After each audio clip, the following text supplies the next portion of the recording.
Hello les mums, j'espère que vous allez bien.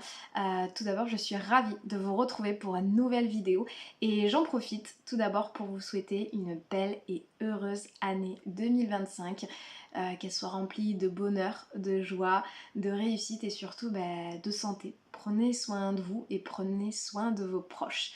J'avais prévu de reprendre les vidéos YouTube, je vous avoue, mais pas forcément d'aborder le sujet, le thème du jour. Mais il s'est passé quelque chose cette semaine, notamment sur les réseaux sociaux. Pour celles qui me suivent sur Instagram, je pense que vous savez de quoi je parle. Pour celles qui ne suivent pas et qui ne sont pas sur Instagram, je vais vous faire vite fait un résumé, vous inquiétez pas. Et surtout, venez me suivre sur Instagram. On est une super communauté de mamans qui voilà, s'entraident au quotidien et c'est juste vraiment un plaisir de vous accompagner. Donc en tout cas, n'hésite pas du coup à nous rejoindre. Et du coup, avant de commencer, et pour celles qui ne me connaissent pas encore, donc moi je m'appelle Alexia, je suis accompagnante en périnatalité, je suis spécialisée dans l'accouchement physiologique, et vraiment moi mon but c'est, surtout à travers du coup mon compte et mes programmes d'accompagnement, normalement vous donner toutes les informations. En fait, je veux vraiment que les femmes soient le plus informées possible pour qu'elles puissent vivre sereinement leur accouchement. Clairement, c'est ça ma mission au quotidien. Et généralement, en fait, dans la semaine, du coup, le vendredi, en fait, je fais un petit quiz, un petit jeu, pour vraiment, toujours dans cette optique-là, d'informer les femmes au maximum. Et là, en fait, on parle du coup de touchés vaginaux. Alors, si tu es enceinte et que tu entends ça, touchés vaginaux, tu vas te demander ce que c'est. Les touchés vaginaux, c'est quoi? C'est tout simplement quand tu es on peut t'en faire lors de ta grossesse, mais c'est surtout au moment de l'accouchement. C'est pour nous permettre de savoir où en est du coup ton col. Voilà. Il faut savoir quand même que c'est une méthode qui est de plus en plus décriée parce que, comme je l'expliquais du coup sur mon compte, il faut savoir que les touchés vaginaux, c'est quand même une zone, c'est pas quand même, d'un, c'est pas très agréable, deux, vraiment, ça touche vraiment à notre intimité, ça nous crée du stress, ça peut être douloureux, donc voilà, c'est pas, il y a quand même de plus en plus d'endroits qui vraiment les limitent, parce qu'on a vu d'ailleurs l'impact négatif sur la femme et sur éventuellement aussi sur le bébé. Et en fait, je me suis rendu compte qu'il y avait énormément de femmes à qui en fait on ne demandait pas en fait le consentement pour un toucher vaginal. Or, et ça va être vraiment le thème de cette vidéo, votre consentement, il est obligatoire. Que ça soit durant la grossesse, que ça soit durant l'accouchement, que ça soit durant le postpartum, pour n'importe quel acte médical, votre consentement, il est obligatoire. Et hier, en fait, après en avoir discuté, j'ai reçu énormément de messages de femmes me disant mais on m'a jamais demandé l'autorisation. Des fois, on m'a fait des touchés vaginaux. Il faut savoir que certaines femmes, du coup, en ayant un toucher vaginal, derrière, elles ont des contractions. C'est pas normal. Souvent, ce toucher vaginal, c'est peut-être transformé en décollement des membranes. Décollement des membranes, si tu sais pas ce que c'est décollement des membranes, on peut en fait en faire un en fin de grossesse, notamment du coup pour un petit peu enclencher le travail. Et là, si tu as un toucher vaginal et que derrière tu as des contractions, ce n'est absolument pas normal.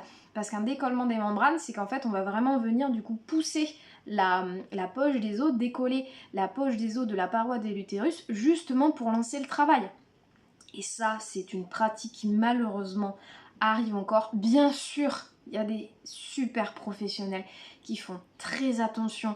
Et d'ailleurs, je les remercie pour leur travail.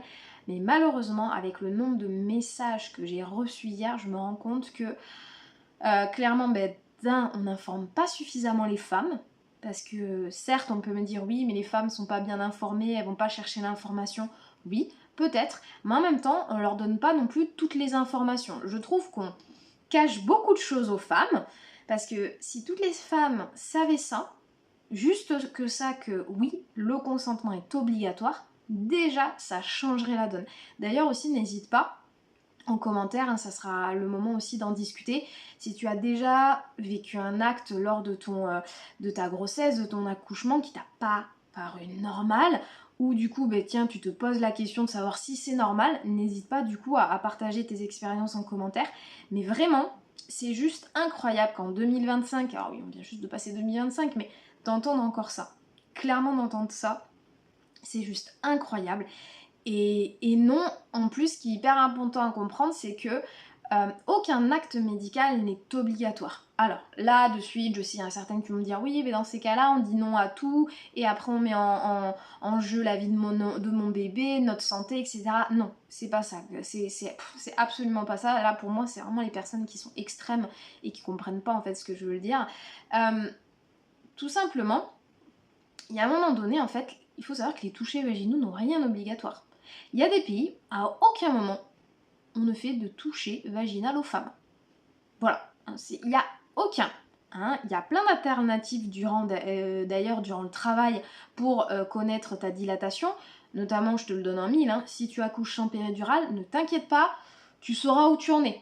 Tu vas avoir tellement de sensations au niveau de ton corps que tu sauras clairement ce qui se passe et on n'aura pas besoin de te dire alors madame vous êtes dilatée à combien, tu en auras une légère idée. Et ensuite il y a des études sont sorties, je trouve ça génial en fait, c'est vraiment c'est la ligne en fait violette rouge que en fait on a en fait au niveau des fesses, au-dessus de l'arrêt des fesses qui du coup nous indique notre dilatation. Elle est présente chez à peu près 76% des femmes. Et cette ligne violette, en fait, elle apparaît parce que du coup, quand bébé descend, il va appuyer du coup sur tous les tissus et du coup, ça va faire rougir, ça va faire apparaître cette ligne. Et quand cette ligne fait 2 cm, tout simplement, t'es dilaté à 2 cm. Quand cette ligne fait 8 cm, t'es dilaté à 8 cm, etc., etc. Et je trouve ça génial. Là, du coup, généralement, soit tu peux regarder dans une glace ou prendre une photo, mais sinon, ça peut être ton partenaire qui peut te le dire. Et là, c'est juste, il y a pas c'est pas du tout un geste invasif, c'est hyper safe. Même sur les peaux métisses et noires, ça se voit, je tiens quand même à le préciser. Et voilà, et je trouve ça juste génial. Donc non, il y a d'autres techniques. Et surtout, voilà, rien n'est obligatoire. Alors, bien évidemment, il y a un moment donné, il faut faire aussi la part des choses entre une urgence et votre consentement. C'est-à-dire qu'il y a une urgence, que ça soit vital, que ça soit pour vous et votre bébé. Là, effectivement, l'équipe médicale peut vous dire, écoutez madame, là on part en césarienne d'urgence, ça va pas du tout. Là, ils vont pas vous demander est-ce que vous êtes d'accord, est-ce que vous donnez notre consentement, est-ce que machin, est-ce que... Là, c'est normal, en fait, l'équipe est là pour sauver votre bébé, pour vous... C'est hyper important. Et ça change rien et je suis totalement d'accord. Par contre, oui, pour n'importe quel acte médical, mais ça va même jusqu'à vous poser en fait un monitoring. C'est-à-dire que du coup, la sage-femme peut vous expliquer, bon très bien, est-ce que vous voulez du coup, est-ce que je peux vraiment poser le monitoring? Est-ce que vous êtes d'accord? Je peux regarder? Oui, bien sûr, juste ça en fait. Il n'y a pas besoin de grandes phrases, mais c'est ça le consentement. C'est ça le consentement. Quand tu vas faire une échographie, même si oui, tu sais que tu vas faire une échographie et que c'est pour voir ton bébé, mais moi je sais que mon échographe m'a toujours dit attention, je vais mettre... Oui, il y a mon petit chat qui vient de passer, c'est normal. Il y a... Je vais mettre du coup le gel sur le ventre, c'est bon pour vous, bien sûr. Je peux poser la sonde, c'est bon pour vous, bien sûr. Juste ça. C'est ça le consentement. Clairement, c'est ça. Et vraiment, si tu es enceinte, fais attention à ça. Fais attention à ça parce que si tu te rends compte qu'il y a un professionnel qui est allé trop loin ou qui du coup ne t'a pas demandé ton consentement ou alors qui ne t'a même pas expliqué pourquoi il fait ce geste-là, c'est stop. T'y retournes plus, vous changez de maternité, vous faites quelque chose, c'est juste inconcevable. Combien de personnes en fait ne savent même pas, combien de femmes me disent je vais être déclenchée et on m'a déclenchée mais je sais pas comment. Je dis mais comment ça, c'est pas possible. Je dis quelqu'un vous a quand même bien expliqué le comment. Ah non, j'ai des femmes qui m'ont envoyé des messages en me disant j'ai eu une épisiotomie, j'étais pas au courant. Comment c'est possible qu'on ne sente pas l'épisiotomie, notamment si on a une péridurale, etc. Ça je l'entends, ça c'est ok. Mais à quel moment en fait on ne prévient pas la femme? À quel moment? Et ça vraiment, je vous invite à faire hyper attention, c'est que le consentement c'est non négociable. Clairement. Et à vous informer le plus possible aussi sur vos droits concernant votre grossesse, votre accouchement. Parce que oui, vous avez des droits. Et en face, ils ont aussi des droits, ils ont aussi des devoirs par rapport à vous. Et il faut pas s'étonner non plus. Alors, c'est bien, c'est pas bien, ça chacun a son avis. Mais qu'il y ait de plus en plus de femmes qui veulent accoucher sans maison de naissance ou même chez elles. Parce que justement, elles commencent à avoir peur de tout ce milieu médical qui ne les respecte pas. Et franchement, je les comprends. Alors d'un côté, on me dit oui, mais tu te rends compte, c'est hallucinant, avoir accouché à la maison, ici il passe quelque chose, etc. Ok, j'entends ces personnes-là, mais en même temps, j'entends ces femmes me dire que pour la plupart, généralement, quand elles décident d'accoucher à la maison, généralement, quand on cherche un peu, il y a eu un accouchement traumatisant, ça s'est très mal passé, elles n'ont pas été du tout respectées par l'équipe médicale, même si bien sûr, en grande majorité, il y a plus d'équipes médicales qui sont au top, mais j'entends leur voix aussi, je me dis ok, ben je comprends. Et c'est là vraiment où je me dis en fait qu'il y a un vrai problème dans notre société. Aussi, on n'écoute pas assez les femmes. Vraiment, là, j'ai eu le cas d'une maman premier bébé, bien sûr, qui du coup souhaitait accoucher de manière physiologique, donc sans péridurale, qui vraiment du coup on a travaillé sur son mental, on a travaillé sur son corps, enfin vraiment elle était au top niveau préparation. Elle est arrivée à la maternité, euh, elle était en fait, ils ont pas regardé son col et tout, mais voilà, elle a dit meuf franchement, elle est partie à la maternité parce que pour elle d'instinct, elle sentait que son bébé allait arriver et tout. Ils lui ont dit hop hop hop, c'est un premier bébé, vous inquiétez pas, ça va mettre du temps. Bon mais très bien, mais qu'est-ce qu'elle a fait? Elle est repartie chez elle. Bon, il faut savoir qu'une heure et demie après, bébé était là, mais elle a accouché à la maison. Alors, ça s'est super bien fini. Mais la moralité de l'histoire, c'est que quand même, elle n'a pas été écoutée. L'équipe médicale lui a donné la raison qu'elle n'était pas elle n'était pas en souffrance quand elle est arrivée à la maternité, parce que oui, en fait, quand vous êtes en souffrance, on part du principe que vous êtes dilaté, et quand vous l'êtes pas, eh ben, ça veut dire que du coup vous n'avez pas que vous n'êtes pas dilaté. Et ça, je trouve ça stupide parce que nous réagissons toutes de manière différente à la douleur, et surtout, ben, quand on s'est préparé en fait à gérer cette douleur, ben oui, on peut arriver à la maternité en étant parfaitement calme. Moi, il n'y a aucun moment, en fait, tout le long de mon accouchement, je n'ai absolument pas eu de moments d'euphorie, ça dépend les femmes, et c'est totalement ok, mais où j'ai complètement paniqué et perdu pied, absolument pas. Et là, je comprends pas, je comprends pas, en fait, c'est là où vraiment je me dis, on prend pas assez en considération que chaque femme est différente, chaque accouchement est différent, et en fait, on cherche à vraiment mettre les femmes dans un moule, quoi, en fait, finalement, dans une espèce de norme, un petit peu comme les percentiles quand on fait les échographies. Mais vraiment, voilà, chaque femme doit être pareille, doit réagir de la même manière, etc. Sauf qu'en fait, donner la vie, les accouchements, ça se passe absolument pas de cette manière-là. Mais voilà, je trouvais quand même que c'était important de faire cette vidéo pour partager ça, pour dire aussi que non, si vous voulez, si vous ne souhaitez pas de toucher vaginal lors de votre accouchement, eh bien vous êtes dans votre bon droit. Aux dernières nouvelles, c'est votre corps. À part si vraiment on vous explique que le toucher vaginal, il faut vraiment qu'il y ait une raison. Pour moi, il n'y a aucun moment en fait où ça peut être obligatoire. Ou alors vraiment, il faut qu'il y ait une raison médicale derrière. Clairement. C'est comme les déclenchements, je sais qu'il y en a plein qui disent on ne peut pas refuser. On peut pas refuser, toujours pareil, en fait, c'est votre corps, c'est votre bébé. Après, un déclenchement, pareil, hein, ça se fait. En France, on est quand même les champions pour déclencher. Il y a quand même plus d'un accouchement sur 4 qui sont déclenchés, donc il faut quand même se poser des questions. Il y a un moment donné, si tout est ok pour vous, si pour bébé tout va bien, il n'y a aucune raison en fait de déclencher. Il faut qu'il y ait vraiment une raison médicale stricte au déclenchement, d'accord? Et un soi-disant gros bébé de 4 kilos, ce n'est pas une raison médicale stricte. Je tiens à le préciser.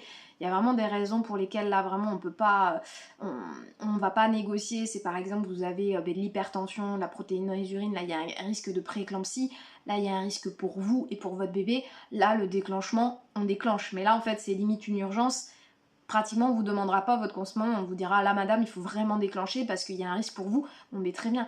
Mais dans certains cas, vous dépassez le terme d'un jour, vous allez bien, bébé va bien, on peut se laisser souffler, on peut se permettre d'attendre quelques jours.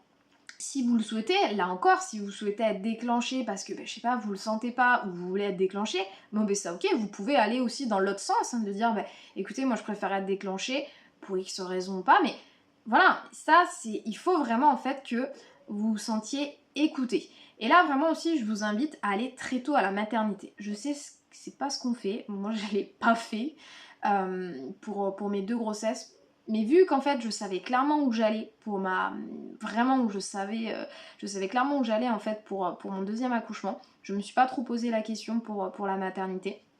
Mais vraiment allez-y et posez un maximum de questions.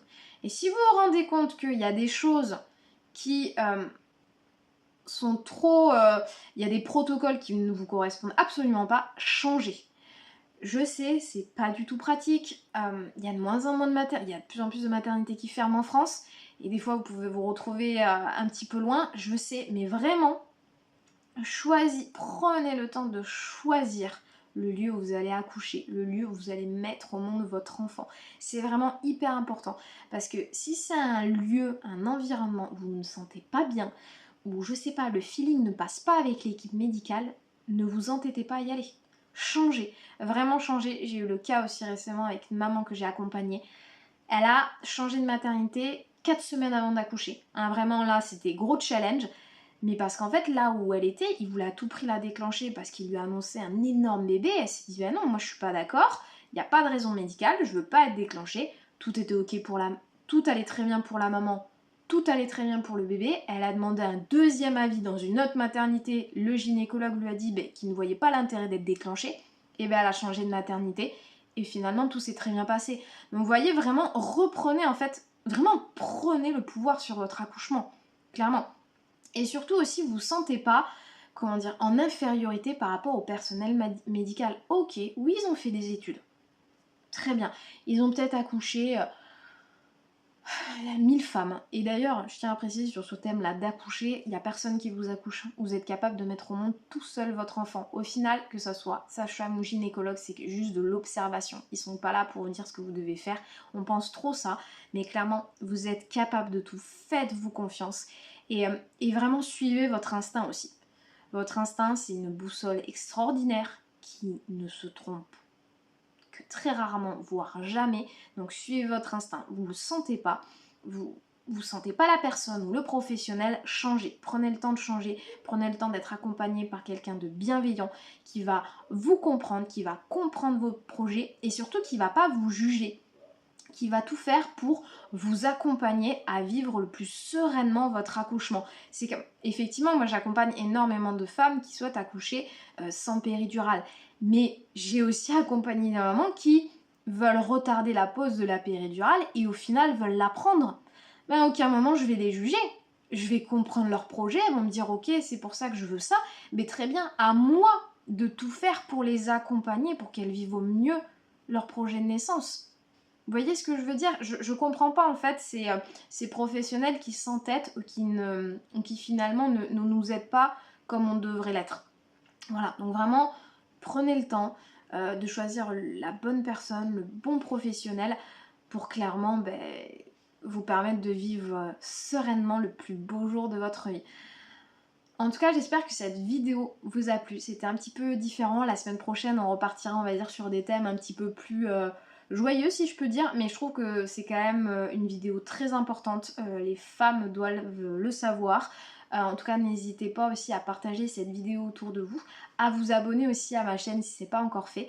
Et en tout cas, je vous souhaite une belle fin de semaine et je vous dis à bientôt.